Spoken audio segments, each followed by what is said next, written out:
Hey guys, welcome to Bullshit Games. I am the Lich Lord, and this is The Merc. And today we're just going to be kind of giving you an update on stuff that's going to be going on later, and some of the new stuff we got. Kind of an unboxing slash Sorta. discussion. I'm going to show you what comes in this box. And I guess we should note before we start this, it is cold. It's not too bad in here right now. So Can't see my breath. We're good. hopefully there's no like giant technical Shenanigans. like weirdness. Yeah. We'll check the video, of course, but no, we won't. Probably won't. It's late. I'm getting tired. But hey, we're going to talk about the Armored Brigade box for United States of America, which is a Armored Clash box. And the reason we're going to be talking about this is probably in about 2 weeks, English, do I speak it? I don't know. Land combat shall be coming to Bullshit Games in the form of the land battles for Dystopian Wars. We have fought for nearly a year? Yeah, it's been a long time. We've been playing this game for a while now. Yeah. Nearly a year and a half, let's say. Now, we'll aim for the middle ground. Yep. Over the seas of the world. So we finally decided it's time to break into the land battles. Yep. One thing I'll note just on the feeling of this game is that it just looks like it's going to be like in a very apocalyptic feeling game. There's a lot of big tanks. I agree. A lot of robots. It just looks awesome. I haven't gotten mine yet. I'm going to get the Prussians when it eventually gets here. I'm also picking up the Russians, because these are the two naval fleets I have. I figure I should have these two ground fleets too. Oh, brigades. Yeah, brigades. I think I got the... companies. Yeah, I got the Armored Brigade, so I didn't get the one that has the robots, or the cool train that comes with, which, here in a minute, I'll take the camera and show you guys what's going on. You actually... The cool thing is the Americans actually have a land train. Oh, really? That's cool. Yeah. That is cool. It's too bad it didn't come with it, but at the same time, you get so much other stuff. Well, the land train, like the blister for the land train comes with, I think, 12. Like 12 little sections.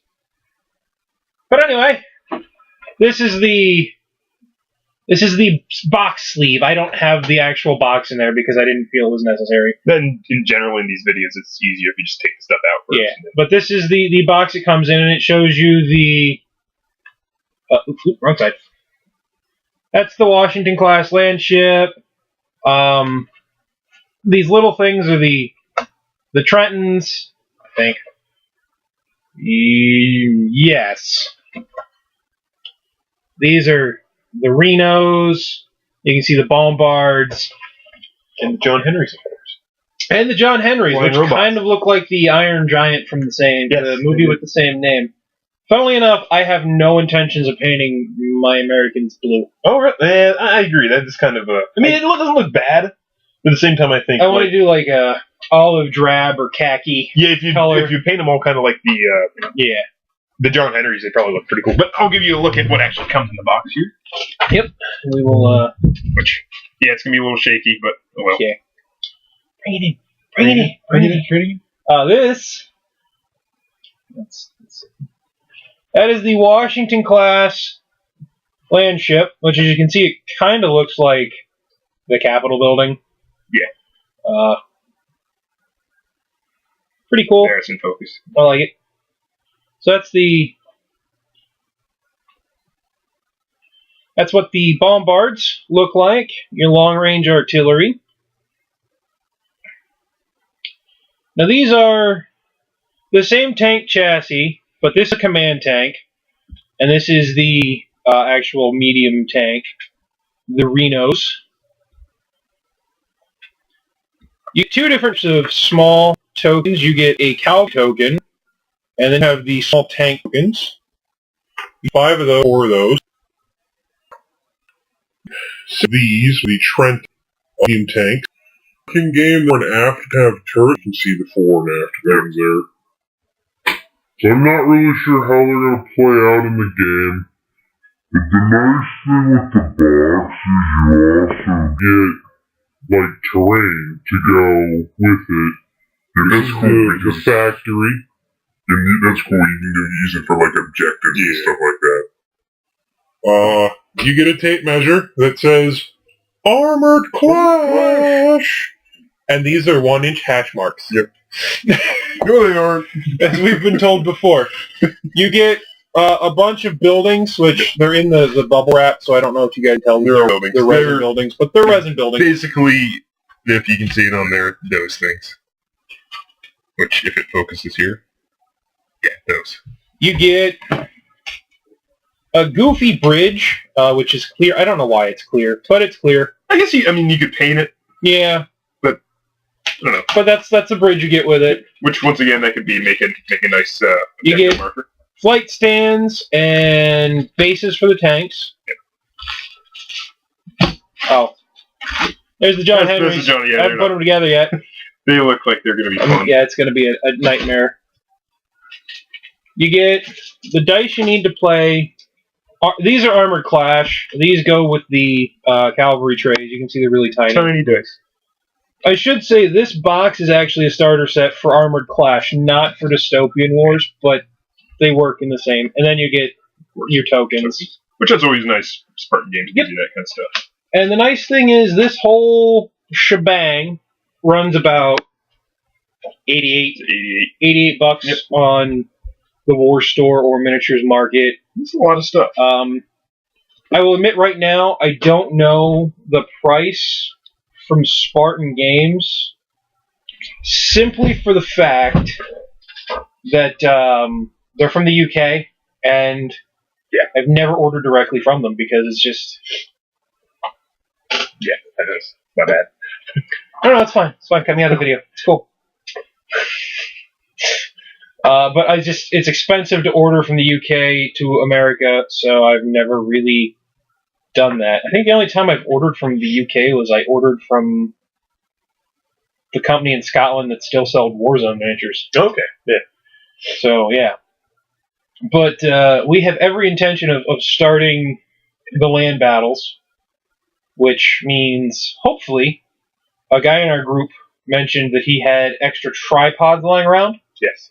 So hopefully we'll be getting our grubby little hands on those, and we'll actually be able to set up the camera so it sees a horde table, and we can bring you guys good videos of the games. Things like that. Which, I think it'd be cool. And I haven't seen many videos online of people playing Armored Clash, which, technically we're not going to be playing Armored Clash. We're going to be playing Dystopian Wars with land units. But at the same time, I haven't seen that. I'm sure they're out there. Yeah. But at the same time, I just haven't seen many. I think the game will be cool, and obviously one of the things I'm looking forward to is the fact that you can have air units too in the game. So and even if you play on like a coast, you can run naval units to bombard. I can bring this guy, which needs to be painted, but I can bring that to the battlefield. Yep. Well, it's going to hopefully be getting warmer here soon, so painting will be a thing that starts to happen. Now, funnily enough, we're beginning land battles with Dystopian Wars. We're also thinking about jumping in and taking the plunge with Drop Zone Commander. Yep. It's weird. It seems like our taste in miniatures games have turned into the smaller scale games. When you look at the history of what we used to play Warhammer 40K for a long time. Mordheim, Necromunda. We played a little bit of Battlefleet Gothic. A little bit. And I don't think I ever played the naval game that was for Warhammer. I don't think I ever played that. I played Blood Bowl way back. Yep. Played Starship Troopers. That was an adventure. That was fun. Battlefield Evolution. And most of them are, like I don't know what size. 25 millimeter. Yeah. And these are obviously smaller. I don't know what this is. I want to say Drop Zone Commander is 15 or 10 millimeter. Yeah. It's something along those lines. I really don't know much about the rules with Drop Zone Commander. I know that you ought to activate like squadrons at a time. Or like battle units. Yeah, battle groups. And it seems kind of similar to like Dystopian Wars in the fact that it's an alternating turn. So it's not one side goes and the other side goes. It's I use this unit or this battle group and then the other person uses that battle group. But I'm looking forward to it. I really like the models, especially. I think the models are all awesome. So far, I really like the post-Human Republic the most. But we'll see. Because Spartan games are like crack and I have no willpower, I'm probably going to end up with Covenant of Antarctica at some point because they're cool. Yeah, I've been thinking about getting the Australians, but I don't know. The Aussies are a cool fleet. They are. I looked at them for a while. I liked them, but I like them. I like the Italians. And there's so many fleets yet that they can do. Oh, yeah. Yep. Is awesome. This is going to be really cool when they do them. And sometimes I just think about doing... You said I said doo-doo. But, sometimes I just think about doing, like, an all-air force with my Prussians. I actually think that's what I might do with Antarctica. I might just get all the, like, big flying saucers and shenanigans. But, that's kind of where we're at right now. I think this next Friday is Valentine's Day. Yep. And we're both single. So instead of celebrating it with significant others, we'll probably have a gaming throwdown up here at the office. And I'm kind of feeling like it might be Infinity. Cause we haven't played that in a while. I haven't played it in a while. We found some new terrain when we cleaned the office. And I think if we get 1 or 2 more games under our belt, we'll be prepared to bring it to our group proper and maybe drag some more people into it with us. That's a great game. It's just such a strategic game. It takes a lot of thought. I mean, every little action you do in that game has to be calculated. And there's so many options you have. Like, you can hack, you can drop, you can lay mines, you can... And then there's board games. Yeah, we always have board games. And Battlecry. Yeah, we should... Battlecry. Battlecry is coming. We did an unboxing, but our video was so mangled by the cold that it just did not work. Which hopefully, once we have the tripod, that'll be perfect for doing that game for you guys. That should be fun, quick, and I mean, it's historical. It's cool to be a historical game. And we'll see if it actually plays out historically, or if it's usually completely different. The last Civil War game I remember we played, I forget what it's called, but one of the people in our group brought up a legitimate miniature game that had its own kind of like a homemade rule set, I think it was. And in the scenario, the Union was supposed to lose. Yep. I did not lose. I forget what battle was. It might have been like Antietam or something like that. I don't remember. I just remember that, what was it, Stonewall Jackson came in from like the bottom right-hand corner of the battlefield. Yeah, the Union was supposed to lose. And they kind of trapped the Confederacy. The thing that was the worst about that was the fact that I was the only Union player, and I was against 3 Confederate players. Yeah. I just remember cannons. And oh my god, cannons. Yeah. I seem to remember that at one point, I managed to advance my cannons up to a second hill line that I was never supposed to reach, and that was about the end of the game. Altogether, that game was really fun. It was. I wish I actually knew what who made the rules and stuff for that, because it was really cool, but the thing is with historicals is that it just seems so expensive to get into it. I've never really seen... It does, and my problem I've always had with historicals, like with Flames of War, for instance, it seems like it would be a good system. I just can't get into making an army because you have to follow the period. I'd much rather play a game like Dystopian Wars or Dust Warfare, where you can do whatever you want, and it's historically flavored. Yeah. But it's its own thing. I mean, even for me, I'm a huge history. I mean, I major in history and English, so I'm a huge history nerd. But I don't know. It's not that I don't enjoy historical games. It's just that I don't know. Most of the games we play are not historical. This one thing that's nice with Dystopian Wars, it kind of fills the itch to want to play a historical game. I mean, obviously, there's nothing really historical about this game, other than the fact that they're nations that actually existed at one point. But yeah, I don't know. I've just never. I mean, I will say, if I can ever find the rules for Musket and Tomahawk, that would be the miniatures game that would get me into playing historicals. One other one that looks really cool is Saga. Saga, I thought that looked pretty awesome. But those are the two that I would consider. Dead Man's Hand looked interesting. It was Wild West. Yeah. But what was the one? It's not historical. It was like a steampunk torchlight, something like that. Oh, Gaslight. Gaslight. Yeah. But I mean, the same things. The nice thing is, I think we're going to be at NJCon again this year, and 2 things that I'm hoping there is, one, we're going to try to get a table, and we want to either run a land battle for Dystopian Wars or a naval battle for Dystopian Wars, where hopefully the guys down there will want to stop by and play with us. And it would be cool to play more games at that. Last time we went, we just kind of walked around and played the games. And, it's kind of one of those things. There's first time going to a con, and it's well, It was hard to find. Yeah, They we were were a little tired. cranky. We were kind of tired and cranky. It was raining the whole ride. It was worth going.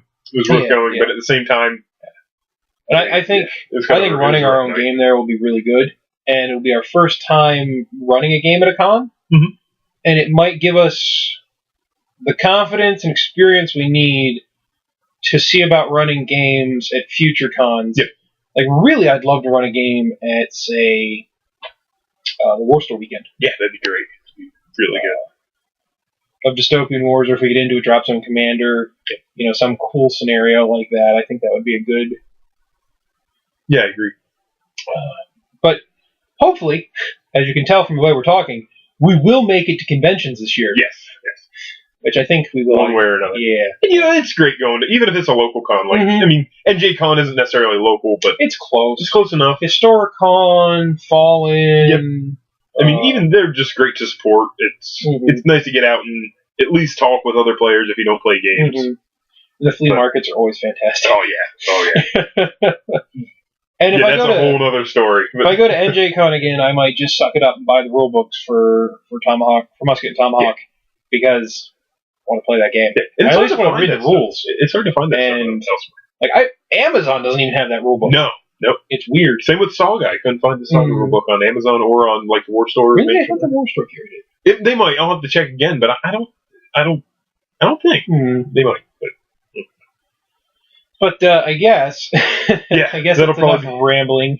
Hopefully, if you guys were thinking about maybe one of these big boxes for Armored Clash, if you were wondering if they were worth it or not, hopefully, after seeing the contents of the American one, you think they are. I think it's worth the $80. Yeah, it's a lot of stuff. You get a whole army for Armored Clash, which is more than enough to play Dystopian Wars.